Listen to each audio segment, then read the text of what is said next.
Good morning, everyone. Thank you for being here in San Diego, the beautiful San Diego, and thank you for attending the Fashion Show Week. I am Genti Bardhi. I am the chair of Tire and Rubber Division for ReMA, and I also oversee government affairs and business development for TRC SAlVADORI. And I'm honored to be today here with our guest speakers. They bring a lot of knowledge, a lot of expertise, and we're thrilled to share that with you. And above all, listen to your questions. Please feel free to raise up a debate, raise up a question, and make this a dialogue. We have a few slides for each of our speakers. They will talk about their mission, vision, what they have accomplished so far. But please keep in mind that this is a very unique panel. This is an open closed loop. It doesn't happen every day. So I'd like you to take advantage of this unique panel and expertise. It starts with tire manufacturers. It starts with serving the closed loop, the mining service, and then also with end products, which is a big deal right now in the industry. We see everybody talking about circular economy, but right here, right now, there are some amazing American-made organizations that have put that into life. I'll start with one of the videos. I don't know if they can help me. Okay. So it looks like we have you, Eric. There we go. On your presentation. Okay. You know, I like to put you on the spot, so please. Thank you. Okay. So I'm used to standing and walking around, so this is good. You can do it. All right. So hello, everybody. I'm the CEO of Pretred.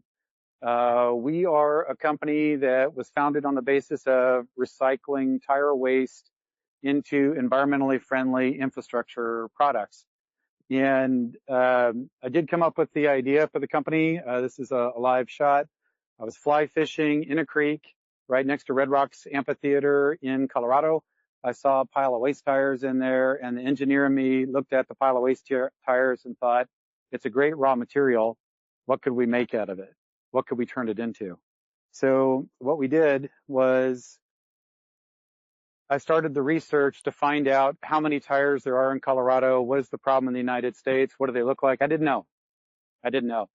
So come to find out, there's 350 million waste tires that will be generated this year in the United States. Doesn't count manufacturing waste, plus or minus. It's a pretty big number. Kind of shocked me. And then I said, well, how many does Colorado have? I'm curious. Well, Colorado has 60 million tires in storage. We're the worst polluting state in the United States. Number one. Not something I was proud of when I was fly fishing. So then I looked at it and said, well, what can we do? What can we make? And I got a bunch of people together, really smart people in a room, and I had a whole bunch of yellow Post-it notes up on the board and said, what do you guys think? What can we do? And one of the Post-it notes up on the board was highway barriers. And the guy that ran CDOT pointed at the highway barrier thing and he said, I'd buy every damn one you could make. Just make them. So that started our journey. So this is where we are today. We make a suite of products from recycled waste tires. These are actual deployments you can see right now. So this is Denver International Airport, Ball Arena, public service, and then a gas client. So we are the world's first and the world's only transportation approved circular sustainable recycled product. We're it. So it's kind of cool. Right? You throw cars at our product and it absorbs energy and disperses it. So it makes it a safer environment. Additionally, our products are the same price as concrete. They're the same price as plastic filled with water. And they're 280% less carbon footprint. So somebody always asks, they say, well, that's great, but how many tires do you really use? I mean, if there's that many millions of tires, like, what do you guys use? We average about 100, 105 tires per barrier, believe it or not. And people go, that can't be that heavy. It can't make that much of a difference. I'm like, that's 2,400 pounds. That's a small barrier. We push 3,000 pounds and more. So we're using quite a bit. What do we do with these barriers? Well, they're all circular. They're all sustainable and they're all recycled. And they go to places like public service, the Denver Police, Denver Zoo, Denver International Airport, Kowik Construction, Swinnerton Construction, Consigli Construction. They go to people like Mortensen Construction. They go to Microsoft data centers. They go to rental car companies, right? They go everywhere. So if you see a concrete barrier or a plastic barrier, that's what we replace. And when we do it, you're replacing it with something that's more environmentally friendly. It's got better benefits. No joke. It's a giant bouncy block of rubber, right? And it's going to outlast the competitors. So I look forward to, today I look forward to answering anybody's questions. And if there's anything that I can do to help in any capacity, it's like having you guys, the audience, engage versus us just talking at you, right? That would be the outcome. So if you have questions, something that we can help you learn, grow, or take a nugget away, I'd love to do it. So with that, I want to pass the remote to Olivier with Michelin, and very proud to be working with Michelin. Thank you, Eric.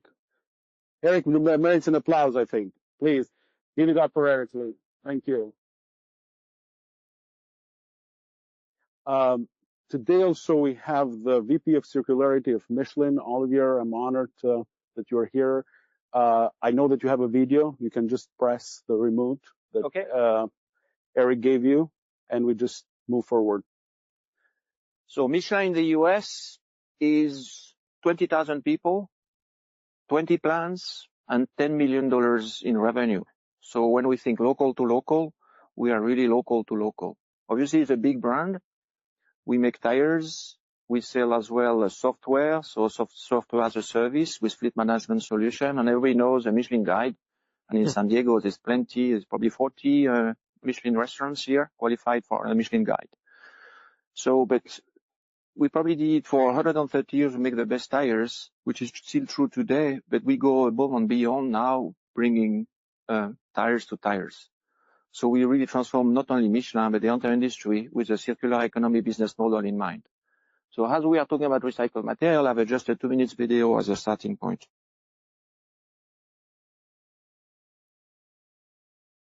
Press here. Mm-hmm.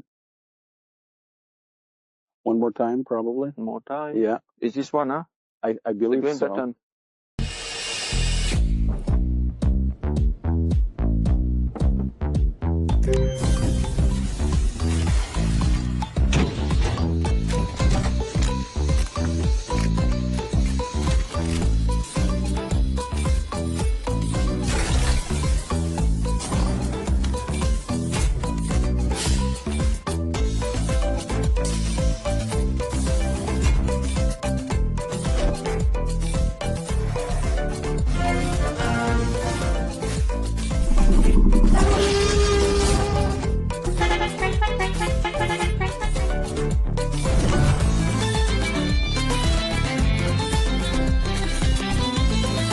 Industry is a big industry. We need a lot of recycled material, and I will come back to that. We need a lot if we want to go to 100% of recycled and sustainable and renewable material in our products. So we'll come back on that, the technologies and things. Thank you, Olivier.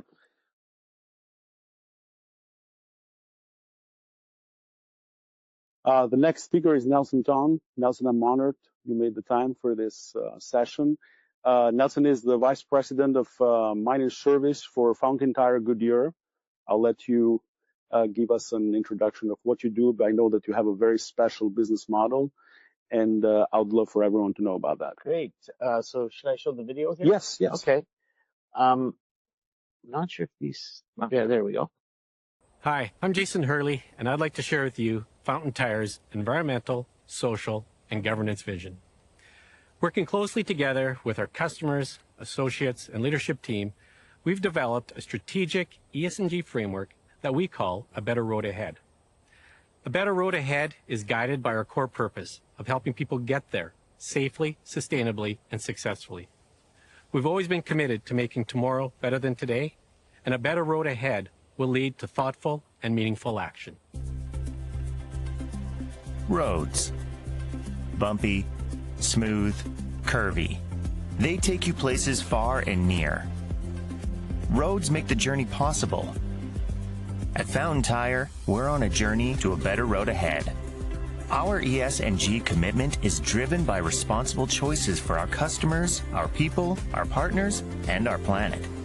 A Better Road Ahead started in 1956 with a partnership-first approach, with store managers owning 50% of their store, empowering them to do what's right for their community and customers, ensuring that. All right. Yeah, I mean, we're going to get into some of the questions. We're going to get into some of the questions. That's our next point. Yeah, so I guess a little bit about Fountain Tire. We are a retailer primarily in Western Canada, spanning from British Columbia all the way east of Toronto into Ontario. We have 165 locations, 6 retread plants, a wholesale division, and our mining division, which I'll share a little bit with you further, where we supply tires and service to remote mine sites very far, even up into the Arctic. So Nelson, you are Fountain Tire is an essential part of that closed loop service in the mining service, and we know how challenging that is. Could you please talk a little bit more of that when it comes to the customer service and the supply chain? What are the current challenges that you are facing? I'd say the biggest challenge for us, really, with all of our customers is to make sure that we can extend the life of the tires as long as possible so that they get the most out of their asset. Once it becomes end of life tires, I really think of the challenges from 2 perspectives. The first, for our stores, our 165 stores. The 165 stores, the biggest challenge, I would say, would be having timely pickup of the tires. Often they can get stockpiled there. It's a challenge to pick them up, particularly during the busier times, seasonality of the tire business in Canada, obviously winter tire season. That could be a real challenge. But the mine sites, for us in these remote mine sites, a cost-effective solution for the transportation of those tires is absolutely key. And these mine sites can be up to 2,000 miles away from the nearest major city. So for perspective, that'd be like San Diego to Florida. So they're vast distances up into the Arctic. Some of these sites only receive their tires once per year, either on a sea lift when the oceans are not frozen, or conversely, when the water is frozen and there's highways that are developed on the waterways. If you've ever seen ice road truckers, that's how all of our products get to some of these remote mine sites. One major challenge is that these mine sites in certain jurisdictions and provinces aren't required to recycle the tires.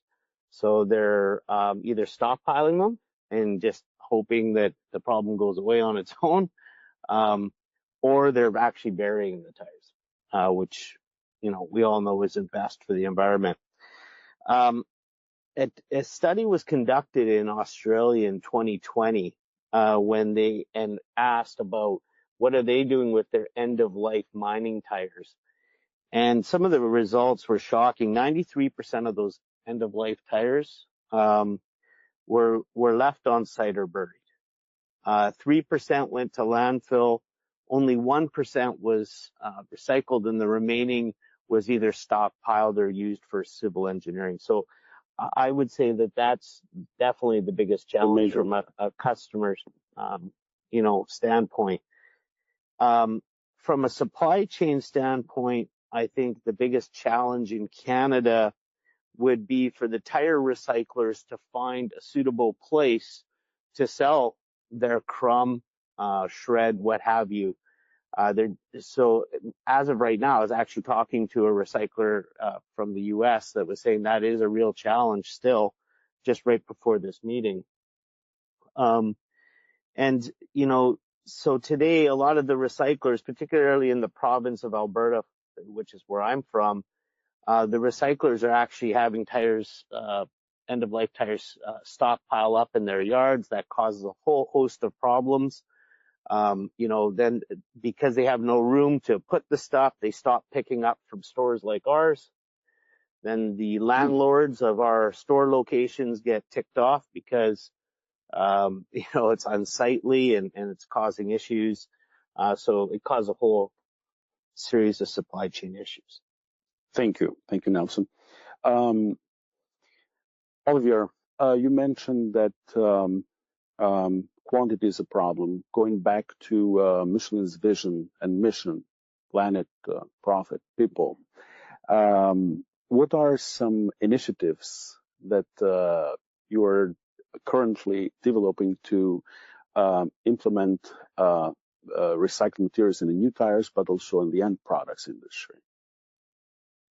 Very good question, Genti. And we are very good at our whole sustainable strategy, which is all about people, planet, and recycling in general can bring value to the three key pillars. It can bring value to the people. It can bring value to the planet, but we can make profit out of it. So very good summary. I just wanted to focus on the recycled material. Obviously, that's the focus on this conference. And we're talking about scale. And now, as you can see on this chart, today we consume worldwide 3 million tons of raw material, give or take. For the US, is 1/3, 1 million metric tons of raw material every year. And today, 30% of that is already renewable, like natural rubber, or recycled. We will go to 100% by 2050. So we have a roadmap to consume more and more. Every year we consume more recycled material and renewable material. Recycled material, super important. Today we consume already our steel, so recycled steel. In the giant mining tires, there's 1 ton of steel. The total is 5 tons, is 1 ton of steel. We want to increase the level of recycled steel, which is roughly 10% of our tires. We're already buying recycled carbon black. Not a lot. We want to buy way more because worldwide we buy 800 kilotons of recycled carbon black. Everything should be, the level should be increased. Textile, styrene, so you name it. So the point is we will transform all our raw material either in renewable, fully renewable, biobutadiene, like synthetic rubber, or recycled. And that's super critical. It will create the pull from the end-of-life tires. And we have very concrete example. Number one, we have a plant in Georgia called Lehigh Technologies. They transform rubber, which goes back to our tires. That's one of them. In Europe, we have co-invested in Enviro, which is carbon black. They are producing recycled carbon black. It's a co-investments. We do that. We have a pilot plant in Europe for biobutadiene. We do that. And maybe something will interest our everybody here. We are building a fully digital passport. So we are putting chips on, which is the case today. Nobody knows. We are not reusing them, but the chip in all our tires. And you will have all the features, the recipe, as we have seen on the screen of the tires, what kind of steel, all the details. So then you will get a tire and you will know exactly what are the components. And that will help you to better recycle. So we have technology at scale to transform the rubber on the tires, end-of-life tires, into something valuable. We have digital technologies that we are putting in place. But additionally, we work on different platforms. And one of them is the Tire Recycling Foundation, education and research. One of them is the U.S. Tire Stewardship Organization. It's all about the legislative approach. And we have other partnerships, and collaboration is critical. We have Melissa from ReGom here, and they are offering a very interesting machine to automatically sort the end-of-life tires at scale. So how many tires a minute, but it goes quickly, and you have all the data of the tires, like the tread depths and the brand and the size and everything. So Melissa is one of our partners. We have Liberty Tire Recycling here with Kyle, and they are a critical piece of this value chain. So we work together, and we have the Tire Recycling Foundation with Amelia here as well, representing the USTMA and Tire Recycling. So it's important to have collaboration. And more than collaboration, we do co-opetition. We work closely with our competitors because we believe that if we want to scale a bit fast, we have to be with competitors as well. So we don't mind. We compete every day for the customers, But as far as the environment is concerned, we cooperate. Because we believe that's the best way to scale it up quickly. So the mindset is totally different. That is under your question, Genti? Absolutely. We can elaborate on that later. We can go deeper on that if there is need. Eric, building a better way. So I invite everybody who is interested to visit what Eric has built in Colorado, Denver. I call it a center of excellence. There isn't a current company. We've been honored enough to serve them on the technological side. There isn't a company, as I know, in the United States, and I have visited quite a few plants in the last decade, that is doing what they're doing.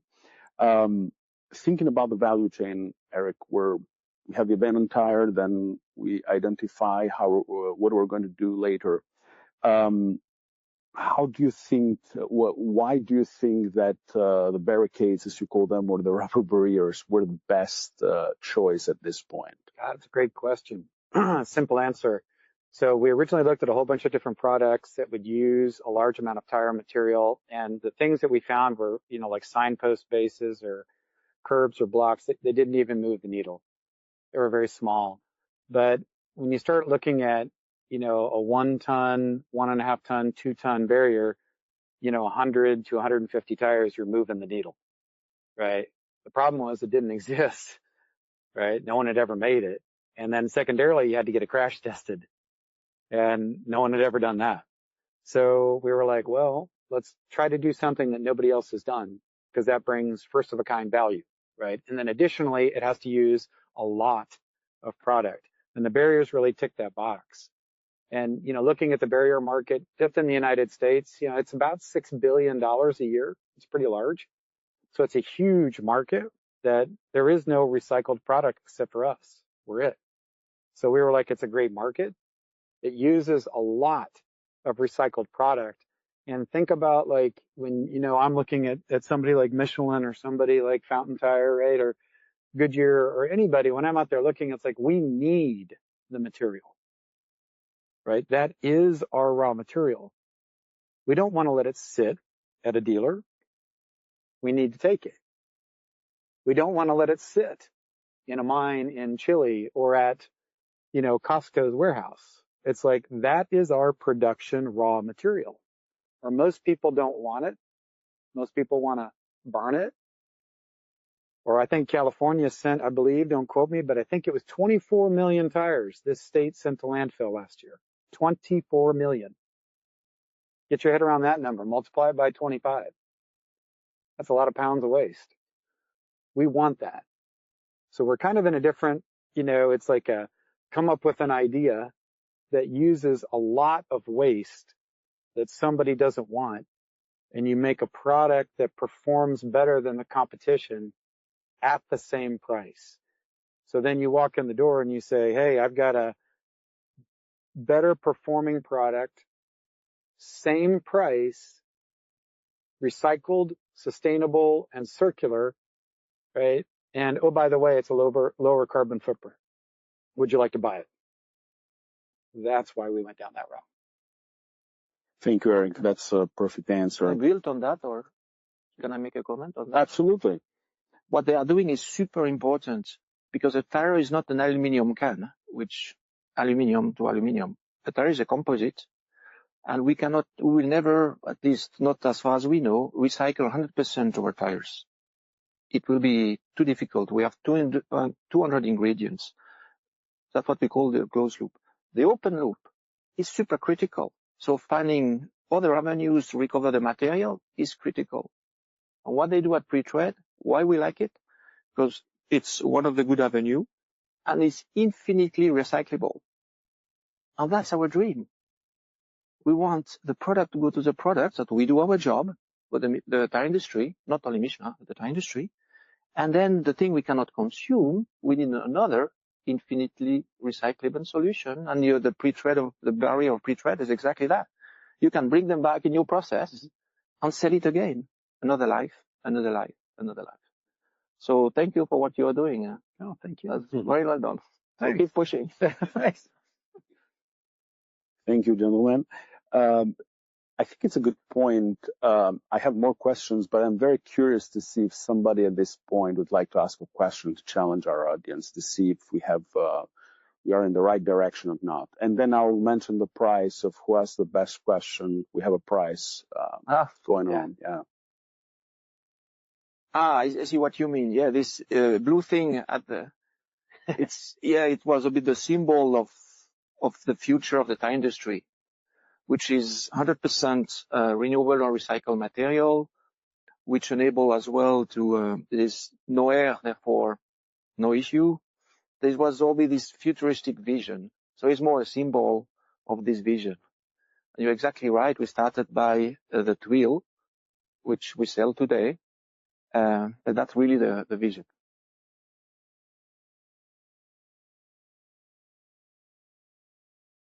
Oh, that's the objective. That's truly the objective. Again, our dream is really everything by 2050 will be infinitely recyclable. So within our tires, consuming waste, post-consumer waste, multiple waste, and then developing open loop solutions like Eric and Pretred are doing, because that's really the future. We have other options like rubber modified asphalt, which could be infinitely recycled. There's multiple options to be on that way. So we really want to develop that. No, thank you for your comments. And again, it's all together. The tire manufacturers will not do that alone. We need to build the entire value chain. Because today the value chain represents, when you look at the figures, 3 million tons, 2%, 3%. So we have to speed up. And the way we speed it up is with capital, with innovation, and with collaboration. Innovation is another good example. Pretred is all about innovation. He got capital to fuel this innovation, and is fully in line with the vision. So they're all together, which would be aligned on that. And everybody plays a major role. I see Kyle at the back from Liberty Tire Recycling, that they play a major role because they collect 1 million tires per day, every day. And then they will transform that, and hopefully we can close the loop as much as we can. So that's super critical. We have one more question, I believe. Just a follow-up to the chip in the tire. As auto recyclers, is that a chip could be potentially beneficial for us on knowledge of the tire, or is it just for the composition of the tire? The sky is the limit. Today is really driven by we have a hard time in the US to have a business case. The chip is pretty cheap. We'll say $1, something like that. But then you have to build infrastructure. So the people using it and valorizing it. And today in the US, we haven't found out the right business case. But in Europe, there is some regulations pushing for that. They call it the digital passport. So we'll have a lot of data. If you want to know more about that, we can share. There's a website where you can see exactly what are the data. And these data, back to Regom and the partnership with the machines, they will be read by these machines and then automatically uploaded. And you can have access. But that's part of the partnership we are discussing. What kind of data do you need? And then our role will be to make sure that it's not only Michelin. Again, it's for the tire industry. Everybody will put a chip. But today, probably 90% of the tires going out of our factories have a chip inside. At least 100% of the truck, on most, I think, of the passenger cars. I don't know exactly the figures, but we have to work on the business case. So, does it answer your question? The digitalization of this industry is super critical. AI, we saw all the softwares that was part of the discussion this week. Digitalization will bring transparency. Transparency will bring accountability. Accountability will bring progress because you have access to the right data. So we are pushing a lot to digitalize the entire value chain from cradle to cradle. But it's difficult. Perfect. Thank you. Thank you, Javier. I am going to continue a little bit along these lines. I'm going to bring protocol here, but that's fine. Thinking that we have the opportunity, the Recycled Materials Association has 6 commodities. One of them is steel, so tire and steel go together. I would love from 3 of you to give a little bit of perspective We're lucky enough to have all the steel manufacturers here, all that knowledge. Are you seeing the value? What needs to be done to cooperate across industries? And is that being communicated at the moment for you to get added value? Eric, please. Yeah, I'm glad to jump in on that one. So yes, obviously for us, it's, we have three primary things that we recycle. That's rubber. We do 100% of the rubber of the tire. Steel that comes out of the tire, we recycle that. And then we have the nylon. And so we have a very creative, environmentally friendly approach that we're in depth of exploring right now for how we can recycle nylon. So our goal is 100% recycling. And the steel today is obviously a big part of us, especially when you start talking mining tires. If we run, say, 3-4 mining tires a day, you're looking at, you get about a ton, to Olivier's point, a ton of steel per tire. And this is not our primary business. It's like an off, just an offtake. But it's funny when you look at that and you go, yeah, we got about, 8 to 10 tons of steel just from mining tires a day. Okay. And then you start saying, well, then you get the normal passenger tires and light truck tires, you start adding that up. So it does build up over time. But with that, we recycle the three primary things, and we work with, we try to vertically integrate. I think that's important, and I think strategically for everybody here, it's hyper important to vertically integrate and have the least amount of touch points on all your materials. It's like every time somebody touches something, they charge. That's the nature of business, right? But it's like if you got steel you pick up from one person and then it moves to another and they hold it, or they do a MRF and then it moves to another. Every time somebody does that, the price goes up. And we do everything in-house. One of our partners actually smelts in-house. So it's what we're trying to do as much of that recycling in one big building as we can. And I encourage you to come out to Colorado sometime, and we're building it's the size of a super Walmart, right? And it's got the waste tires on one side and the environmentally friendly finished goods coming out the other. You'll see the whole circle, but hopefully that answers. Absolutely. Absolutely. I'd like to go back to Nelson on that. You mentioned that there is a need to identify a supply chain, a value chain where the products are recycled currently, and because the tires are not being recycled properly. Is Fountain Tire currently working? Are there any initiatives to identify new products? So going back to Eric's industry, or what Michelin is doing to use the carbon footprint by 230, 250. What are some of these initiatives? Yeah, no, I'd like to say that we have something, that is working really well. We've looked at a lot of different options and opportunities, and we continue to, and that's why I was excited to come to this conference, to meet different individuals and such as these gentlemen on the stage, to see what's possible.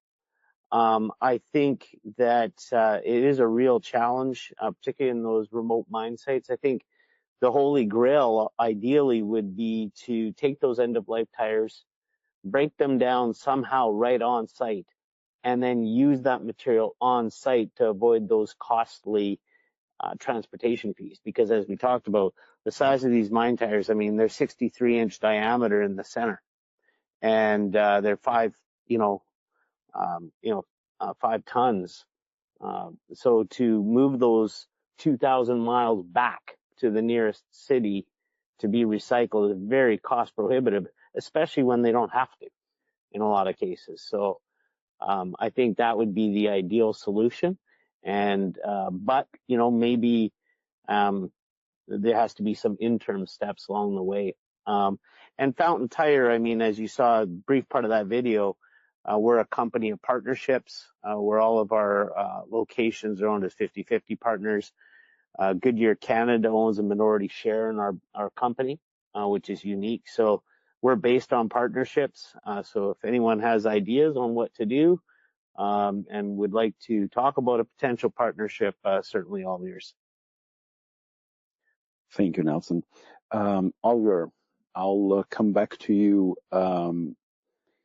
We mentioned that Michelin has the mission and vision of the 3 Ps.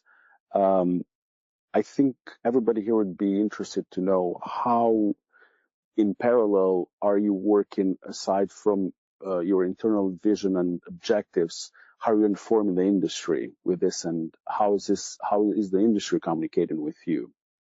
Identifying, for example, opportunities like what Eric is doing, and how are you working with them? And is that being successful at the moment? So you are talking about the collaboration with competitors or with the industry in and general? the whole industry, yes. Yeah, so Michelin wants to be a pioneer in this transformation, and we want to lead this transformation, not only in the US, but globally. We think it's super important, again, based on your whole sustainable point, people, planet, and profit.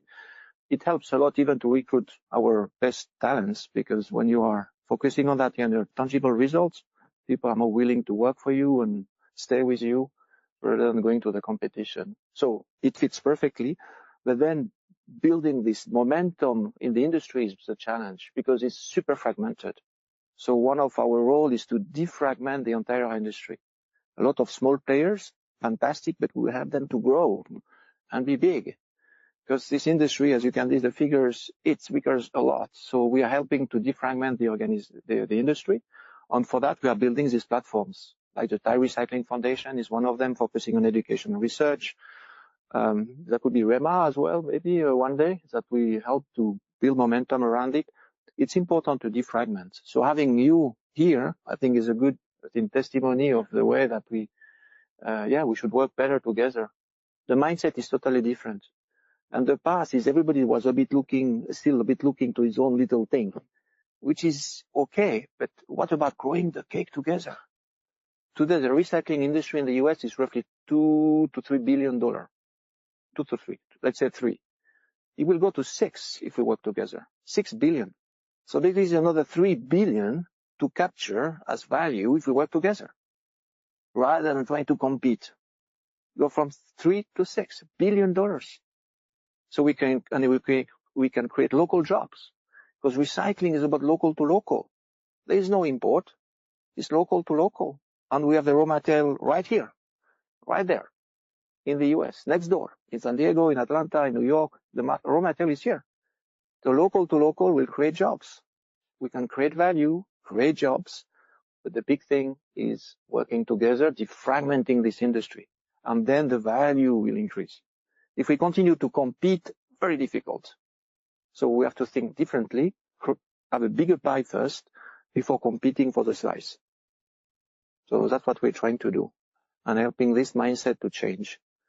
And if that change, I can tell you the value will be there. People, planet, and profit. For all of us. Many for you. Many for you. Does it answer your question? Absolutely. And I would love for Eric and Nelson to continue along the lines, if they agree with that vision, and how does that serve you currently?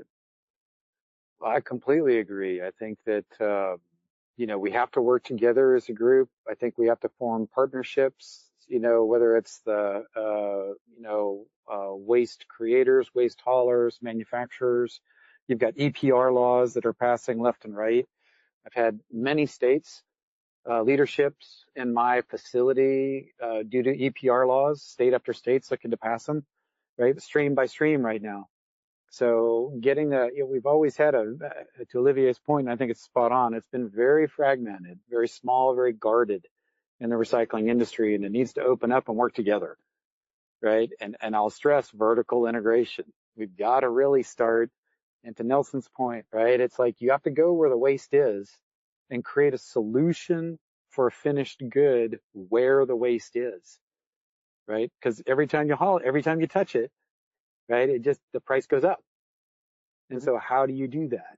And then how do you work with the local, first with your local people and say, we're going to get everyone to work together versus Bob's hauling service fighting with, Renee's hauling service fighting with Jill's recycling company, right? It's like, no, get together. Well, I think it's critical, and there's a lot of money being left on the table. I agree. Nelson, I would love your perspective on this, but more specifically, what's what is going in Canada, and does this translate in Canada? Well, 100%. I mean, even between our provinces, there's different laws, legislations around recycling products, which are included, excluded. We first need to get along and collaborate as a country between provinces, really trying to do the same things. But, I think egos and different things get in the way of working together, for sure. So, yeah, I think the fragmented piece rings true. Perfect. I agree with that. Especially in our seeing our industrial side and how we're helping advance your vision in the technological arena. We definitely are better all together. I'd like to go back to Eric for a second. So you mentioned some of the points and the benefits that the barrier has currently. When it comes on the cost benefit side, could you go more in depth on that, and when it comes to the carbon footprint? Sure. And what are you seeing? How is this idea expanding globally? Are you seeing interest? I know that you are already thinking about your global expansion. Okay, so I'll hit that one first. So our company is expanding globally. We're building manufacturing plants at waste locations around the globe. I'm currently traveling the globe, and I've been meeting with locations. Just about everybody around the globe has a tire problem. I mean, everybody. It doesn't matter. Australia, New Zealand, Korea. I'm giving lists of people I've spoken with. Australia, New Zealand, Korea, Japan, Qatar, United Arab Emirates, Saudi Arabia, Kuwait. I've met the United States Secretary of State, right? We were one of 20 companies honored. Only 2 spoke with him. We met with Colombia, Brazil, Argentina, Chile. I met the governor of Haiti, right? It's everybody has a tire problem. So, and we really basically, we walk in the door as we expand right now. I just walk in the door and I look at people and I keep it very simple. We're a business, right? I say, first, do you have a tire problem? And everybody says yes. Immediately. Yeah, that's the answer. Of course. Right? I said, okay, great. What are your programs and support for addressing the tire problem? Do you have something in place that would encourage me to come here and operate? Right? And then lastly, how large is the market within a 250-mile radius for my finished goods? Right? Because I don't want to ship them much further than that. They weigh a ton. I'm getting 22 on a 53-foot semi. Right? Maybe less, depending upon the size of barrier. So I don't want to ship them that far. So you want to build manufacturing plants right next to the waste or in partnership with the waste. You're hearing that. Like if and my problem is they have to, no offense, they have to generate enough waste, right? It's like if you're building a manufacturing plant and you go to somebody and they're generating waste and you got to go, are you making enough to keep that manufacturing plant fed, right? If not, I got to lay people off. So you have to look at all of those things. And we're doing that now around the globe as we speak. So if you guys are familiar with Chipotle, the restaurant, right, founded in Colorado, and basically they took their approach, they figured out how to make something, a great burrito Mexican dish, and they're a manufacturer. Make no bones about it, they're a manufacturer. They manufacture food, right? We followed that model. So we created Chipotle number 1. And people have seen our facility. It looks like Chipotle number 1. And we are now replicating it, right? And just taking it around the world. So that's what we're doing kind of globally. And then on the products themselves, check out our website. I love to, right? There's some information. We're not very fancy, right? But you'll get some information there. You know, our carbon footprint on our product is independently laboratory certified. It's 283% less than concrete. That's a huge number. I mean, I was hoping for like 40, 30, right? And they came back and I was like, run the test again. I couldn't believe it. I was like, do it a third time. You know, but we're 280% less carbon footprint than concrete. Same price. I go head to head with concrete all day. Right? You look at what's happening in concrete right now. It's the most polluting material on earth. And if you're not aware, like many states, many countries, many governments have programs where they're mandated to buy circular sustainable products first, as long as those products are competitively priced and have equal or better performance and benefits. But when there's never been a product that's met that criteria, the buyers aren't even aware. Because for 40 years, 50 years, they were like, what am I going to buy? Concrete. Right? So look at the state of California, and when you guys leave, right, leave the building, look at all the orange plastic barricades filled with water. And then look at all the concrete barricades. Right? And imagine like taking our tires and replacing all of those with tires. That's kind of the benefits in what we're doing. Perfect. Thank you. I am going to, so this is a great occasion even for us, as Nelson put it, to learn from from the opportunity of having a wonderful audience here. As a chair of Tire and Rubber Division in ReMA, there are two things that stand in the DNA of this organization. It's being the voice, advocating for our industry, and then it's connections, it's business, it's people, the biggest value. So I believe we have about 20 companies here just in the rubber that probably apply more to what Eric does. What is, if you had a message for them to approach you and collaborate, what would that be? How would they do that? And why would they do that? Pick up the phone, send an email, or reach out on LinkedIn. I'm a normal guy, right? Best idea wins. You know, if I can help, I always believe in pay it forward. You know, I try to, you know, create, all of us need to grow together. I think to Olivier's point, there's a lot of room for growth. And instead of operating independently, just reach out and say, hey, I got an idea. I got a thought. Or if you want to stop by, take a tour. I always do tours, right? Love to show you the facility. So anything I can do, just reach out. And then on collaboration, it's, you know, we try to help people put pieces together.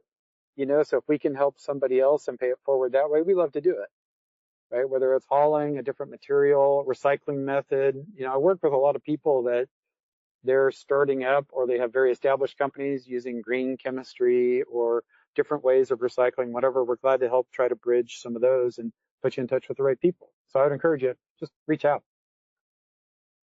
Olivier? Just an idea about waste. I think we should change our vocabulary because there's no waste. It's a feedstock. There's no problem. There's an opportunity. So part, I think, of the mindset change about collaboration is critical, but we have to change slightly the narrative because there's a real opportunity if we think slightly differently. So that will be my message is adjust a little bit the narrative because there's real opportunities in the industry. If we work together, it will help to grow the overall value in dollars. I think it would double in the coming years. And then the tire industry and Michelin is particularly helping. So any questions to your point, we are ready to answer because we can share expertise, knowledge. That's really, if they're helpful for you, will help. And that's great for people like me because I have more questions than answers. So that works well for me. And super encouraging to hear you say that, you know, to think of it as feedstock versus scrap or because I think that's just a huge opportunity to hear that coming from a leader and a leader organization like Michelin. So appreciate that. Thank you. At this point, I'll open it up for questions. Please don't be ashamed to ask a question. Thank you. Hi, I got a question for Olivia. Just wanted to understand as you go, Michelin goes, from 30 to 40 to 100%. What's the cost increase, if there is any, in your production per tire? And if there is a cost, then do you think the consumer will be willing to pay a higher price for such a recycled product over the next 20 years? Very good question. So we know we'll have to pay a premium. For instance, biobutadiene, if you want to transform the synthetic rubber from fossil-based to bio-based, it might cost from $1,000 a ton to $3,000 a ton. But we are, I think, ready to pay a premium if we are all together again. That will bring higher, it will be scale, therefore it will reduce the cost. And in parallel, tires will be more expensive. It will be more expensive for the consumers, for the customer. But is it not the right thing to do? We believe it is. So we'll pay a premium for the recycled material, that's for sure. Yes, if you talk to my purchasing department, they will try to bring down the cost, but overall we'll pay a premium, that's guaranteed. And hopefully this premium will be paid by everyone in the industry. Therefore, we'll have economy of scale. Therefore, the price will still be competitive. And then we will pass it on to our customers and consumers all together, because we believe that the right thing to do for us, but for our future generation. We think about our kids. We think about the entire planet. I mean, we think it's critical. So yes, we'll pay a premium, but it will probably be less than inflation today. It will be less than the impact of the tariff. So I think we should do that. Does it answer your question? But it's tough. It's a very interesting equation. But we already allocated, in our P&L 2030, we already have allocated additional $1 million to be ready for that. So a good question. Very, very good question. Thank you. Question to Mr. Oliver. Are the tires really made to last for like 75,000 miles? Because like currently, like we never get the tire life to max of 40,000 miles. Is it just a marketing tactic by the retailers, or is it really made for 75,000 miles? Take it any brand. And what kind of initiatives you guys are taking it to increase the durability of the tire, so that you bring less tires onto the road? Is the tire really made for 45,000 miles of life, or is it a marketing approach? You're talking about the long-lasting performances of the product? Yes. Yes. If not, you have a rebate and you go back to the tire shop, and then as a consumer, and you will get a discount. Yeah, it's a promise that we should deliver. Yeah. Yes, I understand that. But so what is the question? Yes, but we never see the life going more than 40,000 miles. You never see it going further? Yes, we never see. Always when we go to a tire retailer, like we have to change the tires. Most of the tires get changed at 40,000 miles. That might be your experience, but as a tire dealer that sells millions of tires at units, I can say that's not the case, as the majority of the tires do exceed the mileage life warranties. Otherwise, we would only be doing warranty work. Would you agree with that comment, Olivier? Yeah, there's a warranty. So if you're not happy with the mileage, you can just go back to the shop, and they will. But maybe you are a racing driver. The place where I live, we don't have potholes. It's like I never got a tire life more than 40,000 miles. I think most of us experience that here. I don't want to blame one of our competitors, but in Formula One, the tires last roughly 60 miles. Yeah. So I don't know what's wrong, but they last only 60 miles. So that's really based on the usage. And for typical usage for passenger car and light truck, there's warranties. And then if it's 40, 45 or 40, then there's a warranty for that. So if you're not happy, you can say, hey, I'm not happy, and they will find a solution for you. The mileage warranties are designed for, typical driving and usage experiences. But then back to the question of the gentleman about twill. Twill on certain application lasts the life of the machine. On the landscaping for the mower industry, you fit it, it will last the life of the machine. Incredible. So it will be recycled with the machine. So based on the usage, you have different, so you have 60 miles for the Formula One and our good friend, that I will not name, and it can last, it can even outlast the life of the machine. So in certain applications. And that's why I also mentioned at the beginning, our biggest challenge for our customers, first and foremost, is to extend the life of the product. How do we do that? And it's more pronounced in the mining sector. Robin, thank you. Please. Well, hi, I'm Robin Wiener. I'm the president of ReMA, and I want to first of all congratulate Genti and all of you. Thank all of you, because it's been a terrific panel. And it's really exciting to hear about all the innovation that's occurring in the space, and also the movement of the tire manufacturers towards sustainability and the goals that you set. And we met with the staff, we met with, Tire Manufacturing Association, the old USTMA, the staff there to learn about the Tire Recycling Federation, or not Federation, the foundation, that you recently formed. And I'd love to know, how can we do a better job on our side as recyclers and as ReMA, collaborating with you, on the effort of the foundation, because obviously we have the same goals, and we'd like to work with you and see how we can leverage our strength. Yeah, that's a very good question. As part of the fragmentation, we have multiple associations. The question will be how to map them and to make sure that we, again, collaborate with some overlap, which is normal, but not too much. Tire Recycling Foundation is new. We are trying to find the right positioning so it will not compete. It will amplify the dynamic. Exactly. So one thing to amplify that dynamic is all about, again, collaboration and finding our space so we can, again, maximize the overall impact of the industry. Great. Rather than competing. So I'm part of the board of the Tire Recycling Foundation. One of my main goals is to make sure that we will not overlap with others which are doing well, where we have additional value and maximize the overall value again, not just our value. Correct. And please understand the last thing we're concerned about or are looking at is competition. That's not the issue. The issue is how we can truly leverage each other's strengths to help each other. We're a lot better off that way. And so just know that we're ready to support and work with the foundation and the recycling efforts, and love to be able to know how. Well, thank you for the comment. Yeah, let's talk. Amelia is here, and so we are here for that. And again, thank you for inviting us, because the first time I'm here, I think the Michelin Group is here with you, so it's good thank you again for that. That's the starting point.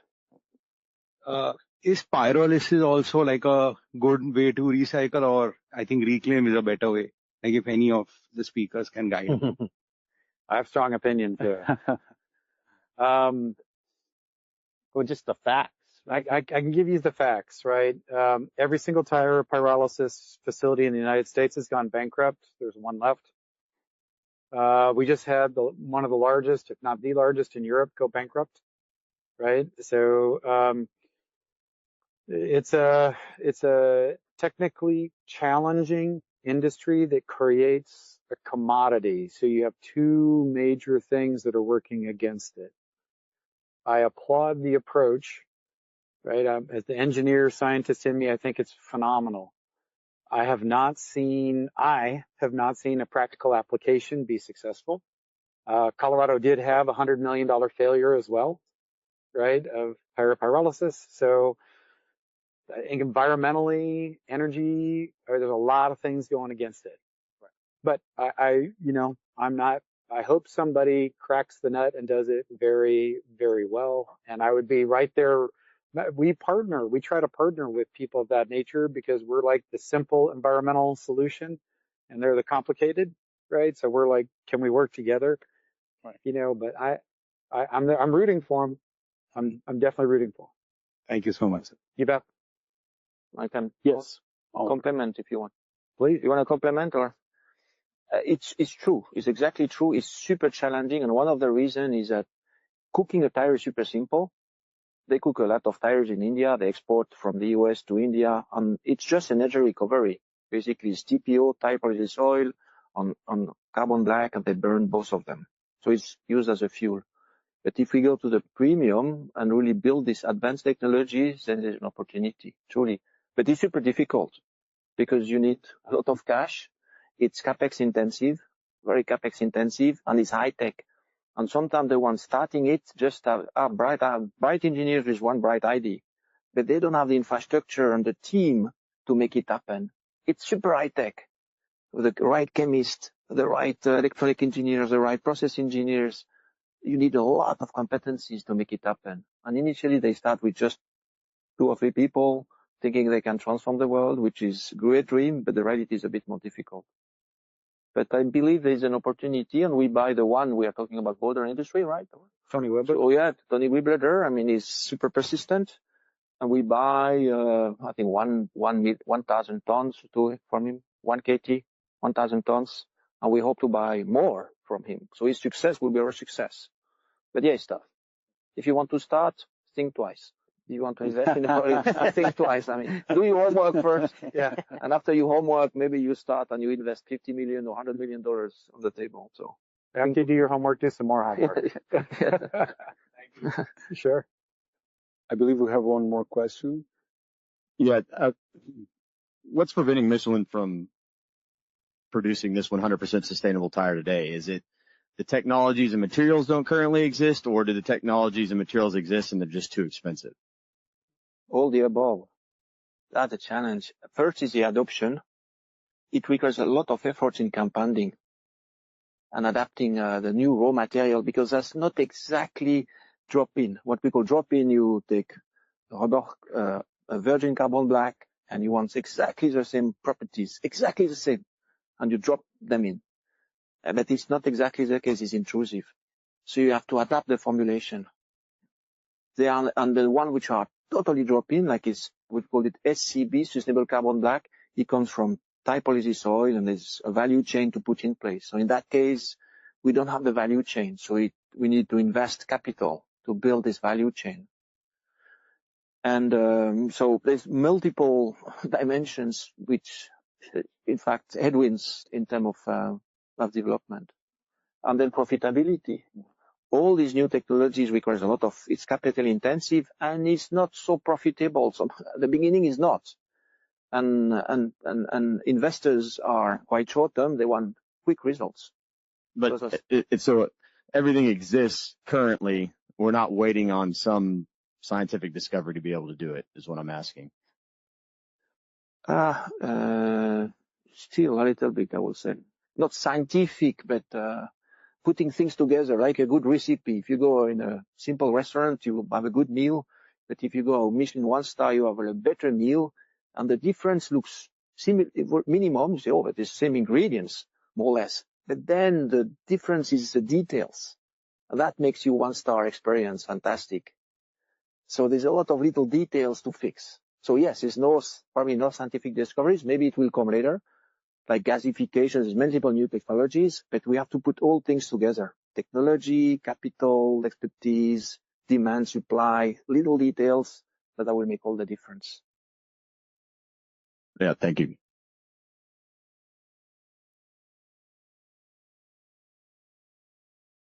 Any more questions for our audience? Or suggestions? What do you think we should do to accelerate together? How we can make a bigger impact? How we can go from 2 billion, 3 billion to 6 billion? Like that. So as a small automotive recycler in Ohio, the costs of disposing of tires right now are, quite high. What type of investments can we make, or like how can we band together over there to bring down that cost, or use the tires for something else? I can answer some of that. Okay, so tires are a limitation of shipping by space, right? So you're looking at about 20,000 pounds generally, maybe a little more, maybe a little less, in a 53-foot rig, and you got to ship them, and it's mainly air. So you can do something like, there's a company, Barclay, they're here, right? Barclay shredders. They're small shredders. They're not that expensive. They can shred on site. And then that way you can reduce the size and more than double what you're shipping out of a facility today. So if all your tires that you're shipping out have no value in any capacity other than waste, then basically what I'm proposing to you is you're getting more waste in one truck, which halves your cost, right? So that's a good way to do it. And then, the tire disposal fees, any way you cut it, you've got a waste stream. Doesn't matter. You take tire away or raw material, right? You've got something that you're having to deal with. And so when you take that to somebody, there's going to be a fee tied to it, right? So the landfill's going to want to charge you a fee. An incinerator is going to want to charge you a fee. I'm going to want to charge you a fee. No matter what, there's going to be a fee. And then you can work with those individuals and find out if the format that you're bringing in, like if you're bringing it down to shreds, is that beneficial, right? Are you reducing the size? You just ask, right? Hey, if I reduce the size, can I get a better price? Does that help you? And I would look at you and I would say yes, right? So then we can do something better.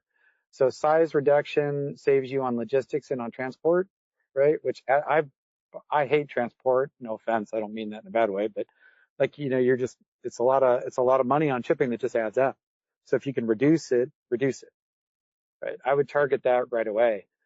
And then resell if you're into that, you can do the tire reselling, right? And obviously, if you can get $30, $40, $50 a tire, right, versus paying for a disposal fee, do it, right? It puts the tire back in use for one more cycle in its life before it hits, my facility, if that makes sense. So those would be the things if I was in your shoes today, right, if I owned that, that's exactly what I would do. Thank you. I would just like to add a thing or two of that.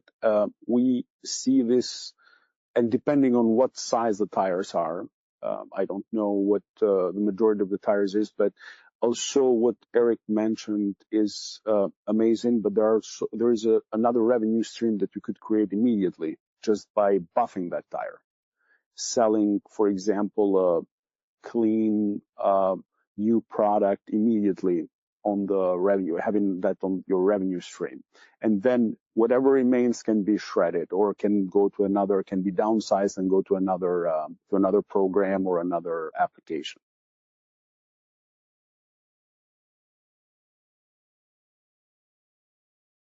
Yes, absolutely. First of all, credit to you for assembling two newest ReMA members on our panel here. Thank you. Thank you for that. Second, I just want to credit you for